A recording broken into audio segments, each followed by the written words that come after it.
Ya, selamat siang. Kembali lagi bersama saya Dr. Benny Bulur SH Makes. Saat ini saya mau menanggapi ya dengan adanya berita-berita atau yang saya baca dari adanya pengamat-pengamat politik yang juga berbicara ya mengenai kedudukan OJK dan sebagainya. Ini sekarang saya cuman mau bicara saja dengan para pengamat politik.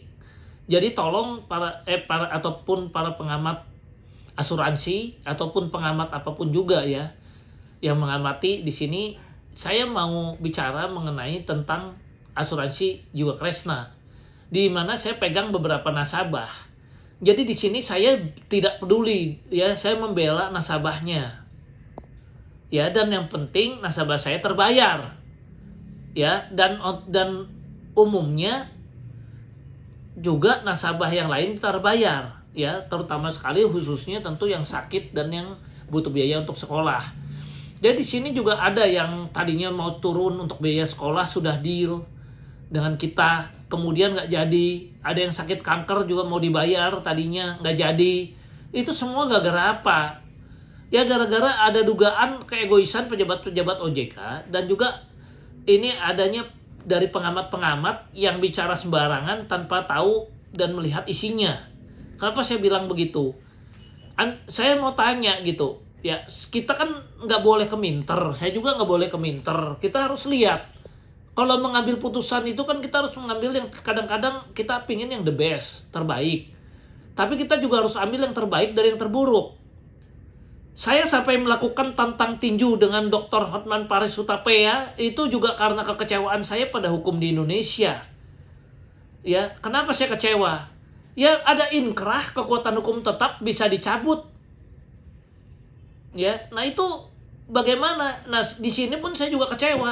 Saya ini kesian, saya pegang banyak sekali dugaan investasi gagal bayar koperasi Sentosa ya. Saya juga pegang asuransi Jiwakresna, saya pegang asuransi Wanarta, saya pegang. Saya sebagai lawyer beracara ini di Indonesia ini sedih, saya kecewa saya dengan sistem hukum yang lama ya, PNPT sama PK bisa 3-4 tahun ya, habis itu nanti mau dieksekusi yang saya pernah udah jelaskan nanti susah. Itu saya karena sistem hukum di Indonesia ini lama. Sementara kan klien-klien saya menjerit, mereka kan butuh biaya.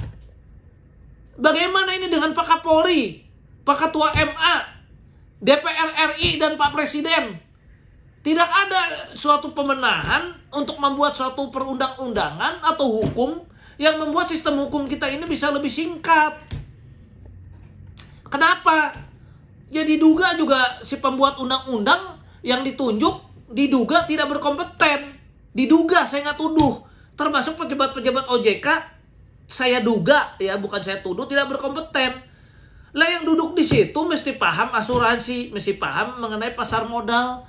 Paham nggak sih kalau suatu perusahaan kalau dicabut alias disuntik mati ya, suntik mati nih, perusahaannya mati, kemudian sentimen pasar menjadi negatif ya, kemudian perusahaan ini sahamnya anjlok turun ya, ketika sudah turun nasabah dirugikan, pengusahanya divonis, ya udah saya terima, katanya saya divonis mau berapa tahun katanya. Ya sudahlah, katanya kan saya sudah divonis. Akhirnya dia nggak mau bayar. Nah ini yang terjadi di Kresna juga kan, saya harusnya kan diamatin. Karena pengusaha, saya kasih tahu nih ya, pengusaha itu akan bayar ketika dia takut masuk. Itu logikanya. Semua orang juga saya tanganin beberapa perkara. Ada kasus cek kosong, saya pidanain. Pada saat dia ketakutan, aduh saya nggak mau masuk, nggak mau nama saya jelek, dia bayar kan, kenyataannya begitu. Tapi biasanya kalau udah dipaksa masuk, udah masuk di dalam, ya dia ngomong ya sudah, saya kan udah dimasukin, katanya ya udah lah, katanya saya nggak mau bayar. Nah sama, kalau perusahaan itu takut disuntik mati, takut diciu, dia akan berusaha kan mempertahankan. Kita lihat sampai dia zoom berkali-kali itu pengusahanya supaya tidak jadi ciu, ya. Dan dia juga sebenarnya caranya waktu itu OJK itu mengawasi karena dia takut diciu. Dia masih mau ingin usaha.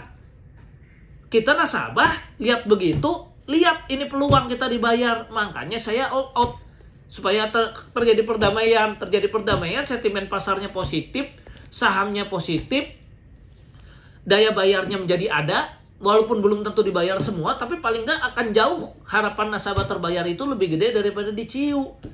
Ini pengamat-pengamat kok bicaranya yang aneh-aneh. Lah kalau Anda merasa betul, kenapa OJK waktu itu tidak melakukan suatu penyetopan, produk itu nggak boleh dan sebagainya, kalau dana masih 300, 400, 500 M? Masa sudah triliunan baru dilakukan penyetopan? Masa kalau ada satu produk Kalita misalnya, itu urusannya dengan fluktuatif saham diperlakukan sama dengan PIK, yang sebetulnya harusnya dijamin oleh perusahaan. Harusnya kan Kalita dari awal di stop kalau memang nggak sesuai, bukannya jadi disamakan, kemudian nanti pengusahanya dibilangin ya Anda sekarang salah, mesti bayar dengan jaminan yang diperlakukan sama dengan PIK. Habis itu nggak mampu bayar, ya kan, karena ada dugaan kesalahan di dalam pengawasan daripada OJK, ada dugaan kelalaian dan dugaan PMH dari pejabat-pejabat OJK itu sendiri. Kemudian nasabah yang jadi dirugikan, ya. Padahal kalau kemudian nasabah udah berusaha mencoba berdamai nih dengan pengusahanya, bukan saya bela pengusahanya, enggak. Saya lihat peluang. Kalau seorang pengusaha masih ingin usaha, dia itu kemudian takut diciu, dia all out untuk tidak diciu, artinya dia akan bayar dong. Karena kalau dia nggak bayar, dia takut nasabahnya bergerak lagi, melakukan berbagai gugatan dan sebagainya, sampai akhirnya dia kena ciu atau masuk. Selama dia takut masuk, selama dia takut diciu, ada peluang dibayar. Sama dia udah nggak takut lagi, dia bilang silahkan, proses hukum juga lama katanya, nasabah yang dirugikan, saham makin turun. Ketika saham makin turun, ya pengusahanya memang ancur-ancuran, tapi nasabahnya juga ancur-ancuran. Itu yang saya bicara, bukannya saya membela A, membela B, membela C. Saya lihat peluang. Kita harus cerdik, menggabungkan berbagai keilmuan, baik secara ekonomi kita lihat plus minusnya, secara hukum bagaimana. Kemudian kalau pengamat-pengamat itu terus bicara, akhirnya terjadi opini publik, saham-saham makin turun, sentimen pasar makin negatif. Yang dirugikan nasabah. Ya nasabah nanti juga bisa aja dong marah, ya kan, gara-gara ini pengamat itu juga bisa aja kita somasi dan minta tanggung jawab atas perkataannya, ya kan, karena harusnya kan ada dugaan-dugaan dan harusnya dianalisa dulu sebelum berbicara, ya, untuk pengamat-pengamat itu. Kemudian juga pejabat-pejabat dan sebagainya tolong dievaluasi, yang duduk harus berkompeten, menguasai pasar modal, menguasai asuransi dan sebagainya. Jangan yang saya duga tidak bersertifikat atau tidak berkompeten, akhirnya seperti ini. Contohnya Wana Arta, diduga kuat kan itu, sekarang nasabah dirugikan, cuman baru dapat 0,28%. Kemudian gimana dengan koperasi Sentosa, sampai sekarang juga nggak terbayar. Koperasi Indosuria yang katanya putusannya sudah dibagikan kepada korban, juga sampai sekarang pembagiannya juga rumit. Kemudian diduga ada aset-aset sitaan katanya yang juga lagi belum lengkap katanya, ya kan, ada pada kemana, ya kan, yang saya dengar di berita-berita. Nah itu yang saya sampaikan, ya kan, jangan sampai itu menciderai dengan nasabah-nasabah, karena ini bisa menjadi suatu persoalan hukum baru, ya kan. Nah akibat hal-hal seperti ini, ya, saya merasa satu kekecewaan dan sebagainya, ya, dengan sistem hukum. Saya iba dengan klien-klien dan saya merasa bertanggung jawab untuk membantu klien-klien yang sudah percaya kepada saya. Saya iba kepada yang lansia, yang sakit.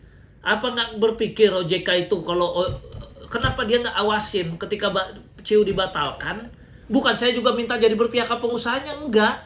Dipanggil pengusahanya, panggil nasabahnya, lu ini udah batal nih CIU-nya, ya, gua awasin kamu bayar ke nasabah.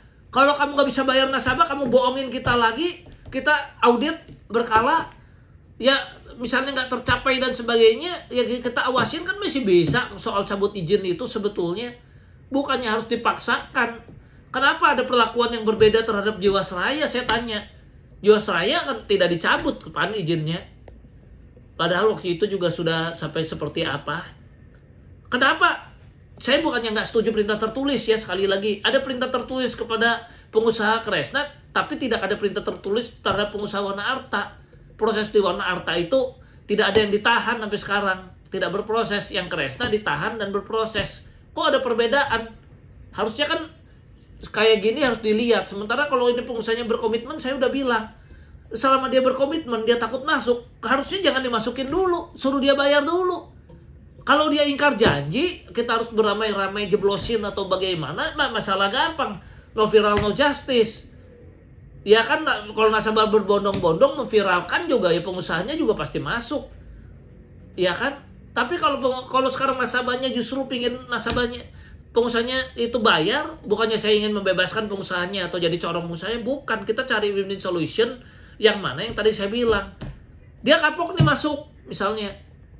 Ya kan, ada penangguhan penahanan. Misalnya disepakati oleh kita, lu ada bayar ya, CIU dibatalkan dulu nih.